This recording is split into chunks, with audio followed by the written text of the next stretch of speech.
Mheshimiwa Rais wa Jamhuri ya Kenya Daktari William Samoei Ruto, Amiri Jeshi Mkuu wa vikosi vyote vya ulinzi nchini Kenya. Karibu Mheshimiwa Rais. Kwa kufuzu kwa kwanza kabisa kwa maafisa wa ngazi ya ngao, kitengo cha machifu na manaibu wa machifu.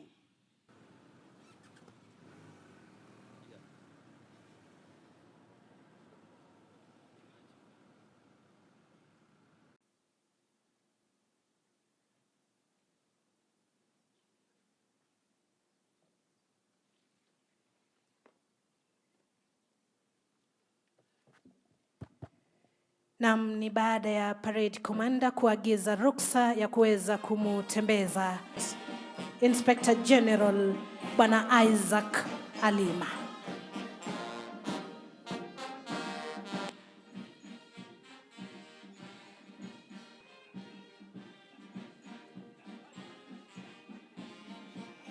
Kwa kawaida basi mgeni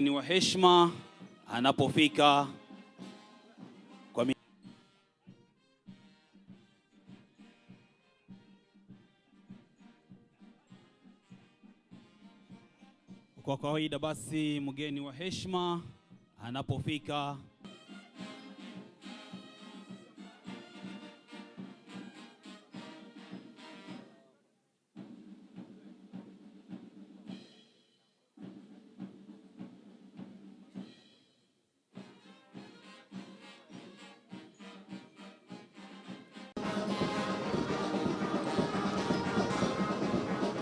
kikundi cha tatu, Mheshimiwa Rais chini ya uongozi wake Benson Musomi.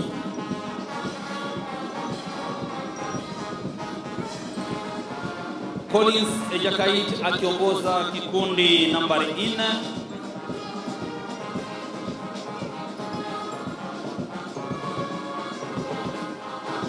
Naye vile Ali Hassan akifunga kwenye gwaride la vikundi hivi vya quick time, kikundi nambari 5.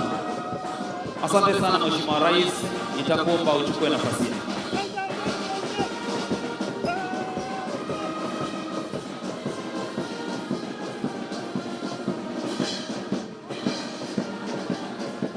Basi baada ya onyesho hilo fupi la slow march na quick time kupita mbele ya jukwaa lako Mheshimiwa Rais, vikundi hivi vitaweza kurudi mahala walipoweza kuanzia, kisha wakaweze kujumuika na wenzao, kisha baadaye tusubiri ni yapi yatakayojiri.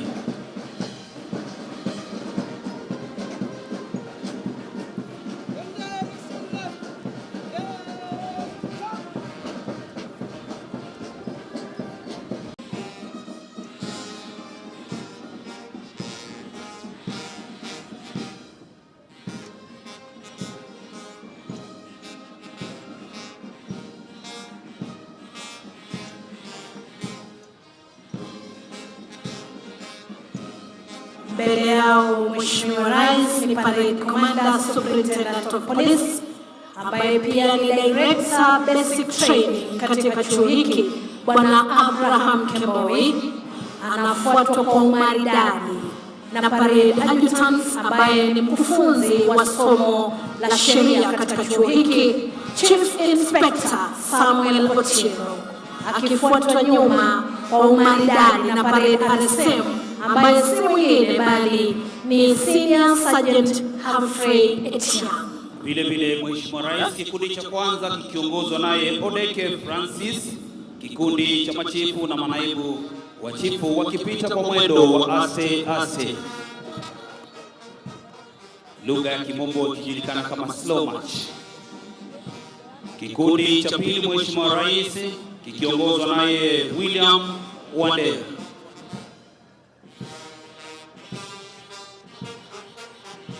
Nani atingika gari?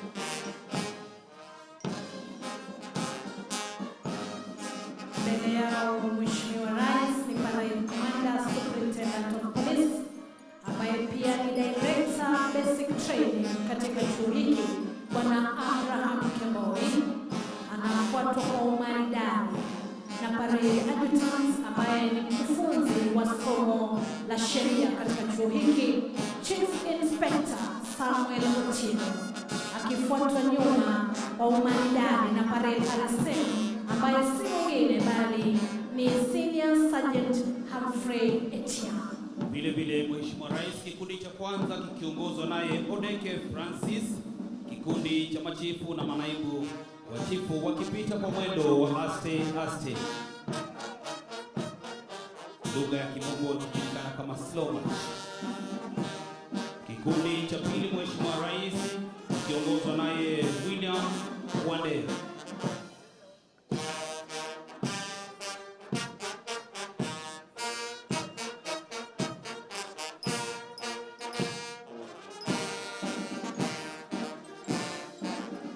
Kikundi cha tatu kwa utaratibu kikiongozwa naye Alice Ndugu.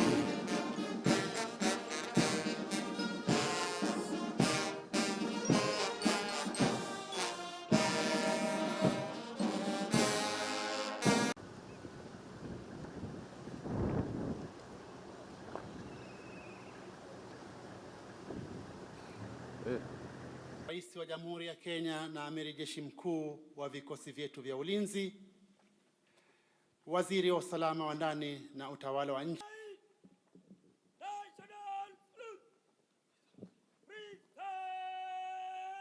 nyanja mbalimbali.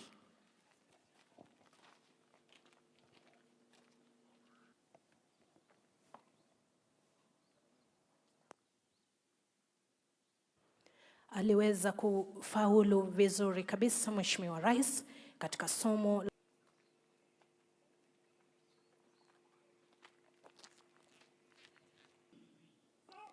Huyu aliweza kuwabwaga wenzake wote Mheshimiwa Rais.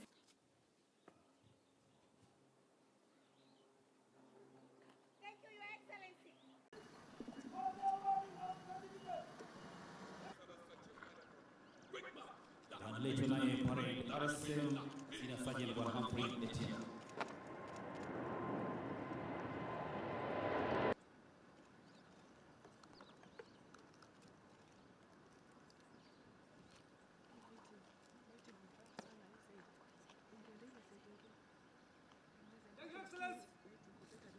Number 27469452 Unit 10.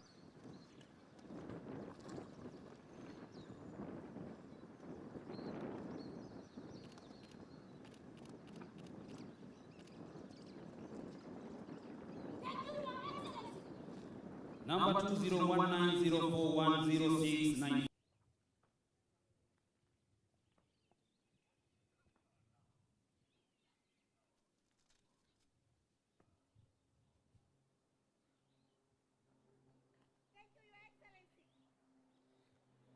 Number 2024032758. Kitaria aliweza kufuzu vizuri kabisa katika somo la historia.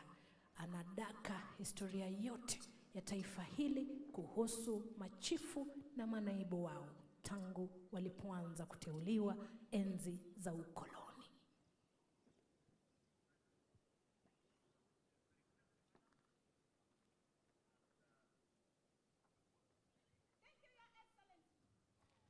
Number 22452746. Na michezo wanavyotambulika wana Rift Valley kwa sababu ya shughuli hiyo. Heko kwake kwa sababu hakutuangusha kama wana Rift Valley. Pongezi Kipkeo.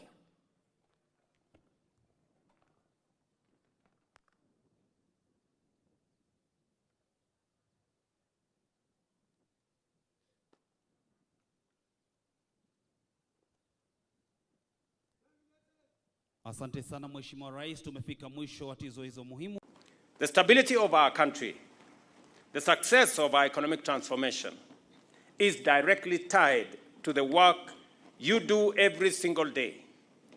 Your service enables farmers to produce and transport goods safely, traders to conduct business free from extortion and disruption, youth to pursue opportunities peacefully, infrastructure projects to proceed without interference, and communities to maintain confidence in public institutions. I must single out chiefs and their assistants for supporting the Ministry of Agriculture. When I came into office, we had only 300,000 registered farmers. But in a record 3 weeks, chiefs and assistants across Kenya raised that number to above 5 million. And they did it free of charge. I want to say congratulations to the chiefs. Now the Ministry of Agriculture has documented farmers, whether they are coffee, tea, wheat, maize, sugarcane, and all other farmers. They have also they are now in the process of documenting all our livestock farmers to make sure that agriculture is driven on the basis of data that is accurate and that we can design public policy and carry out public support to all sectors on the basis of accurate information. The national government administration officers, particularly chiefs and assistant chiefs, stand at the center of this transformation. You are the bridge between the state and the public in the remotest parts of Kenya, in every village, the first responders when crisis strikes, and the daily visible face of government to millions of Kenyans across our nation. I have received, as the Minister has said, the Jukwaa la Usalama report, a document that captures the reality of millions of Kenyans in matters of security, governance, and community well-being. It reflects the concerns and equally the aspirations of our people, insights from local leaders and citizens, and clear recommendations to strengthen service delivery, public order, and public security. I commend the team at Interior, led by the Minister, for steering the Jukwaa la Usalama consultations across the 47 counties, and for ensuring that the voice of the citizens remains firmly at the heart of policy formulation. We are confronted with community-level conflicts requiring swift intervention, sporadic criminal activities driven by socioeconomic pressures, emerging threats shaped by technology and evolving criminal tactics, localized tensions over resources, boundaries, and competition, and humanitarian challenges such as drought, displacement, and natural hazards that strain communities. These realities demand proactive leadership, accurate intelligence, coordinated action, and a professional administration that works hand in hand with citizens as partners. The Jukwaa la Usalama forums were genuine public engagements, and their recommendations must and will be translated into concrete action. I must also commend you for what you are doing on matters education. We have agreed that no child irrespective of the family they come from, should be left behind in matters education. It is the responsibility of every chief and assistant to make sure that no child in your locality is left behind or remains without going to school. I am very happy with the reports that I am getting on what chiefs and their assistants are doing and what the whole national government administration officers are doing. Our housing agenda seeks to stimulate employment and provide dignified living conditions. Ongoing programs include affordable housing projects in urban and peri-urban areas, upgrading of roads, electricity connectivity, water provision, modern markets, public facilities linked to housing projects, and job creation opportunities for young people. When we say, for example, for all public infrastructure constructions, it is your responsibility to ensure that young people from that particular locality become beneficiaries. They become part of the development of whatever infrastructure that is going on in whatever locality. We are rolling out a big market infrastructure program around Kenya. It is also your responsibility to work with the county governments to make sure that accurate identification of beneficiaries is undertaken, because these are public resources that have been used to develop this infrastructure. You are expected to enhance public awareness, counter misinformation, mobilize uptake and protect public land, and support orderly implementation of all government projects. When I entrusted the responsibility of managing the Interior docket to CS Murkomen, and he asked me what were my expectations of this sector, I asked him to go and listen to the people at the grassroots, to go and engage chiefs, their assistants, the Nyumba Kumi people, and citizens. I am very happy of the outcome of that engagement, because it truly reflects a bottom-up approach to security, and it gives us the needed information that will guide our formulation of the undertaking of security operations, governance interventions, and policy coordination in government. I must commend chiefs and their assistants and the Nyumba Kumi people below you for supporting the registration of SHA, making sure that every citizen is registered. The work you are doing records every day 30,000 Kenyans register on SHA. Today we have 27.8 million people registered. Most of that effort has been undertaken by leaders at the grassroots, community health promoters, chiefs, their assistants, and people at that level. Tumekubaliana ya kwamba sisi ni nchi ambayo tunafuata sheria. Wale ambao wanatumia vijana kama wahuni, watu ambao wanatumika kulete fujo, kupiganisha wananchi, kulete maafa, hawa ni watu ambao hatuwezi kukubali. Na nishamueleza Inspector General wetu wa polisi kwamba watu hawa wote lazima wachukuliwe hatua kali za kisheria, ndio tukomeshe uhuni na mambo ambayo yanaharibu usalama katika taifa letu la Kenya. Ningependa pia kusema maneno pia ya gender-based violence. We must be a society that is sensitive to all of us.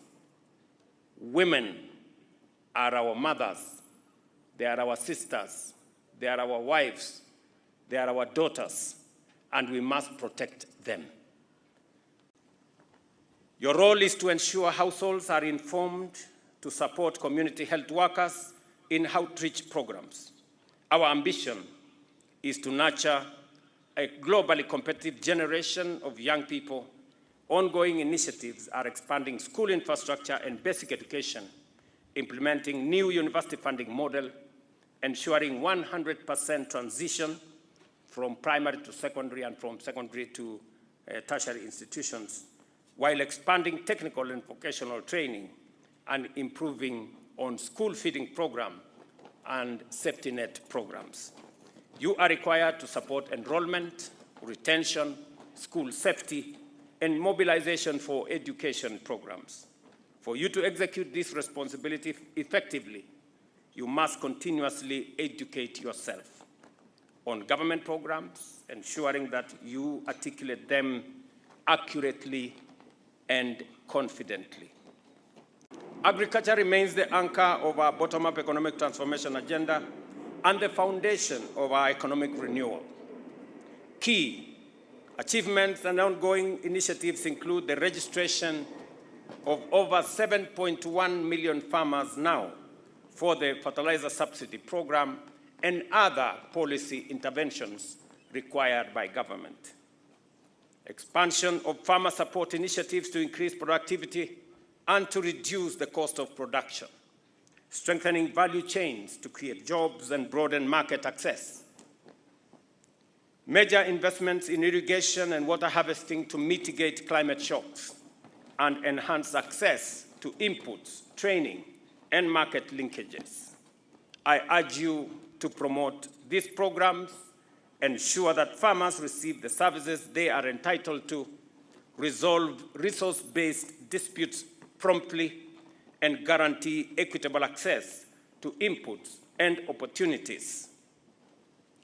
Ladies and gentlemen, micro, small, and medium enterprises remain the engine of our local economies.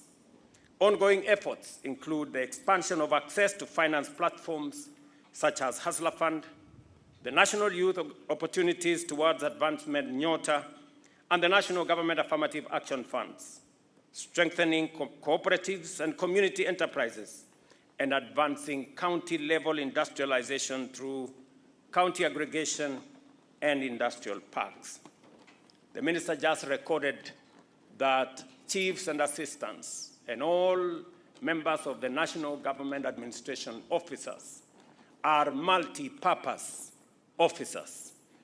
Your support is for all sectors of government, from health to education to security to all the other sectors that require government support. And I have instructed that any government policy that has been passed by national government or county government, it is our responsibility. It is your responsibility to support all development, whether they are being undertaken by national government or county government, so long as it is for the benefit of the people of Kenya. You owe such policy interventions support. Since the NYOTA program was launched, which is now going on around Kenya, our target is to reach 110,000 young entrepreneurs nationally. The program also includes on-the-job experience for 90,000 young people and recognition of prior learning for 20,000 alongside savings and capacity building initiatives to help young people trade with government.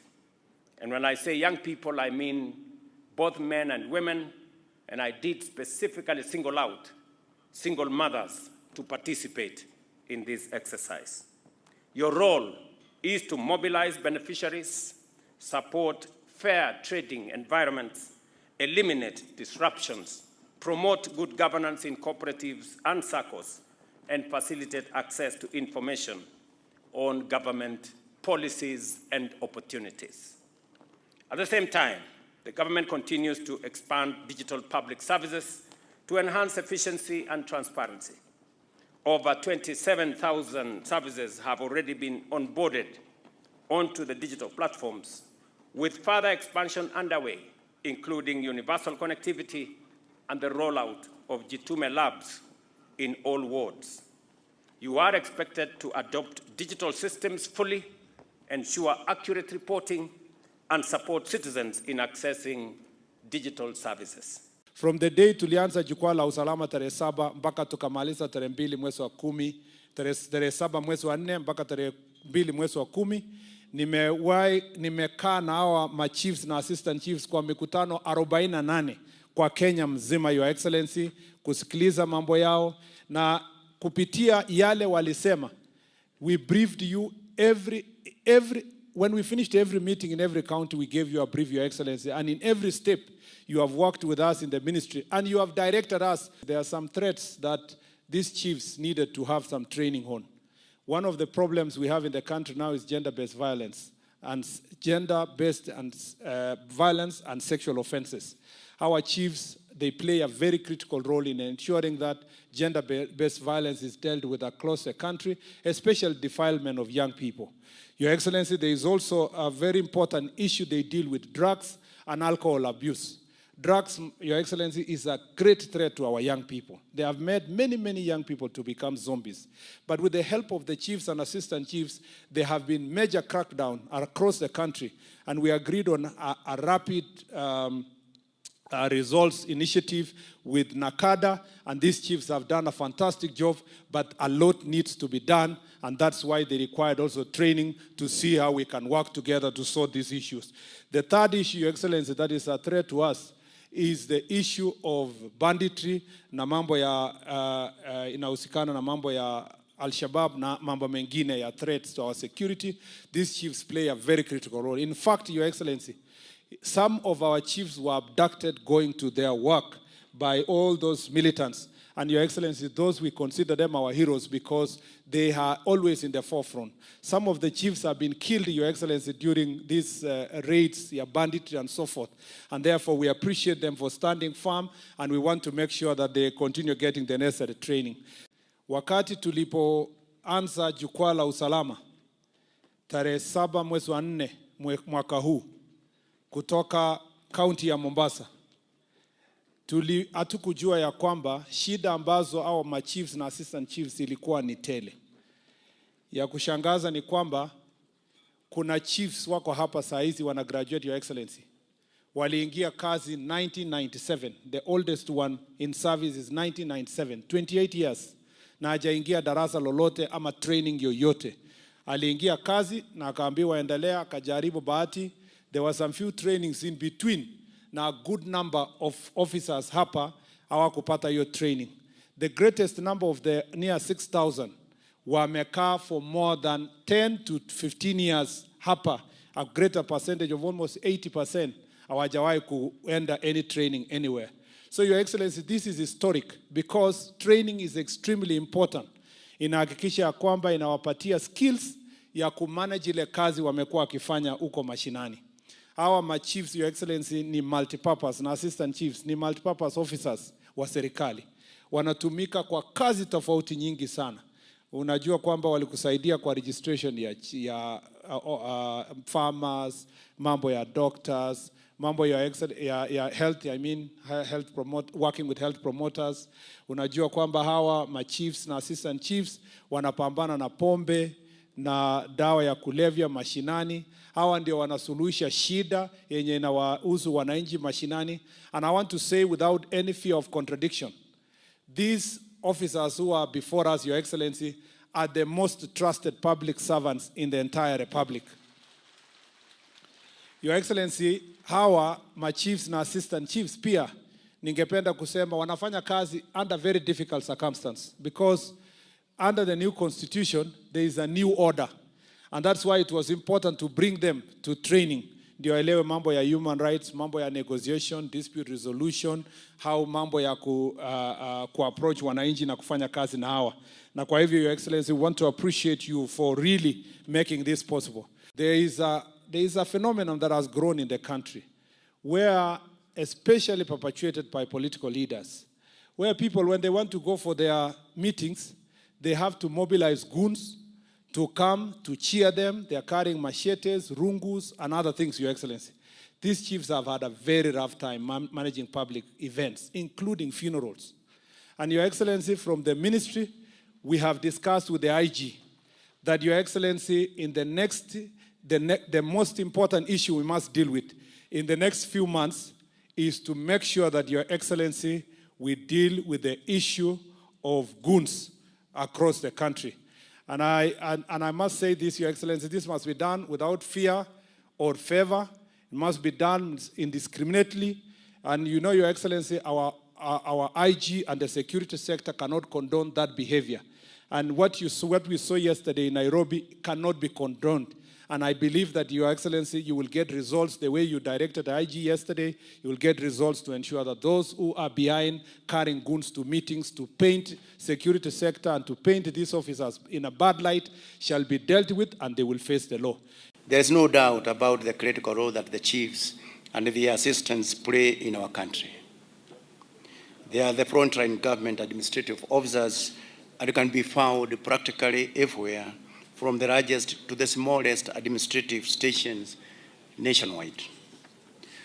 From the capital city of Nairobi to Mombasa, from Lokchogio in northwest to Chimoni and Fanga in southeast, and from Moyale in the north to Namanga in the south.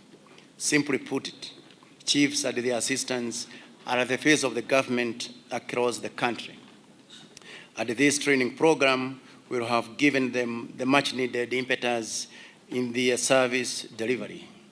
As such, today's occasion is a milestone we collectively take great pride in. The National Government Administrative Officers, GAO, who have successfully completed their training here, have been taken through a rich curriculum covering community engagement and communication skills, paralegal and security management competencies, conflict resolution strategies, and an informed understanding of evolving community-level threats.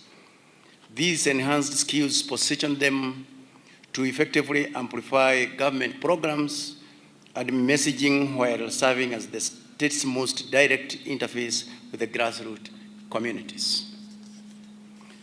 Today, we witness intentions transforming into tangible outcomes. I also wish to emphasize that an empowered and well-trained chief and assistant chief is indispensable within the justice sector framework. They are able to deal with local and basic societal issues without the need for formal prosecutorial and judicial processes stepping in, while smartly embracing alternative dispute resolution mechanisms create cohesion within the grassroots populations, while helping to decongest our police cells and the prisons facilities. The world we live in continues to evolve to a rapid pace. Public servants cannot afford to lag behind as the citizens they serve move ahead. This would be untenable. The success of this reduction underscores the undeniable need for sustained and continuous training in order to empower public officers and accelerate service delivery to our people. Our graduates, I urge you to uphold the value of honor, integrity, and service as you adapt to lead with courage and wisdom. Always remember, you are the face of the government in our communities and the bridge between state and the people. Your Excellency, sir, this cohort stands ready to serve. They are mission ready. We are grateful for your unwavering support, your commitment to professionalizing the public service, empowering frontline officers, and enhancing security has made this transformation possible. With humility and great respect to Your Excellency, as we remember, states and nations today do not only depend on their strength, but on the prosperity of their people.